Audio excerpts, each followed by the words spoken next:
Okay, so Chude, yes, ma'am.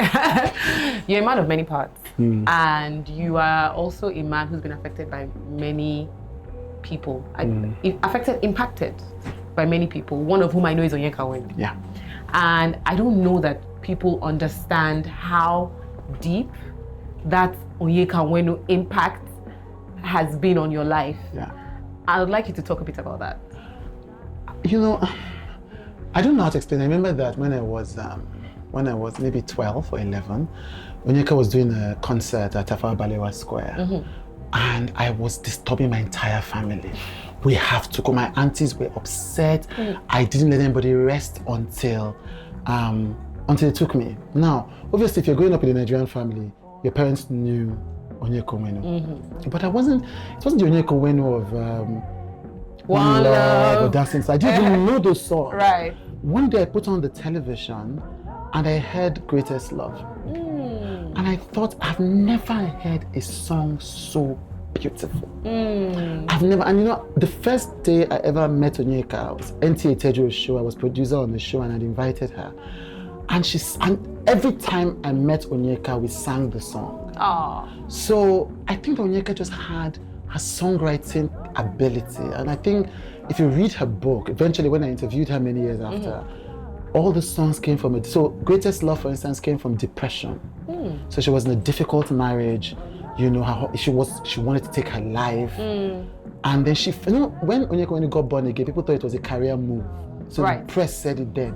What they didn't know was that she was going through deep depression. And Pastor Bimbo Odukoya led her to Christ, and that is the most important. So that came through in the song. For you in the song. And then I became hooked. You know, it's like every song. It was more than hooked. It's been more than hooked. I think sometimes it frightened her.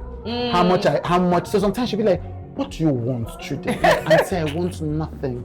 You know, so but she just got, I think that musically, she just got me, you know, and she just verbalized how I felt about God and about the world constantly. Interesting. And of course, we know that transcended into like a real mother-son relationship. Yes, it did. And all. And you know, I know that her passing must have been really tough. I cannot imagine how you're feeling, like, you know, this huge milestone in your life. Yeah, and she's not there. She's not physically present. Actually, this whole thing is a tribute to her. Right. Because the original plan for my birthday was to do a set with her and her band of my favorite songs. And you know, we never did it because I just thought 40 is coming, you know, don't worry. Exactly. We're going, so we made to be like, 40 is coming, don't worry. And I remember writing when she passed, I'm like, I know I never ever imagined Onyeka dead. Like, I never, like, you know, you plan for people, like, when this happens, I never. Just think she would live forever. She would live forever. Yes. And her death was, somebody I call my younger brother called me in the morning. I wrote about this and said, I need to sit down. So I thought the worst had happened. And this was near the worst. And he said, I need to tell you something. Are you seated? I said, what is it? He said, Onyeka has passed.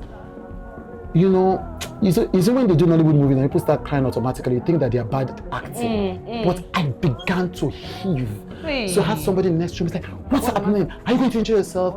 I couldn't. It was just, you know, I felt like I'd lost something, and I still feel.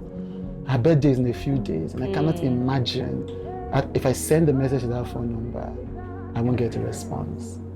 Yeah. But you see, the music is living. The music is living. And she is living forever. And she is living, yes. Through generations. And I'm really excited that you're doing this, irrespective. Because, you know, the other way is to say, oh, Onyeka, she died, so let's not do it. Yeah. You know, having to do it, you know, dragging me to come and sing this song with you. And all. And, you know, people also don't know how musical you are. Yeah. Or how much of it, you know, I like Chude, he's a soprano. He's a male, but you do soprano, you know, and all. But I guess that comes through in the song. So I just want to say happy birthday. This has been fun. Thank you. Thank you for having me. I'm so glad you did it. Especially because of, I mean, without saying more, because of, you know, everything that's happening. Yeah. And that you created the time to do this. I appreciate it. Thank you. Thank you for having me. Thank you for joining me.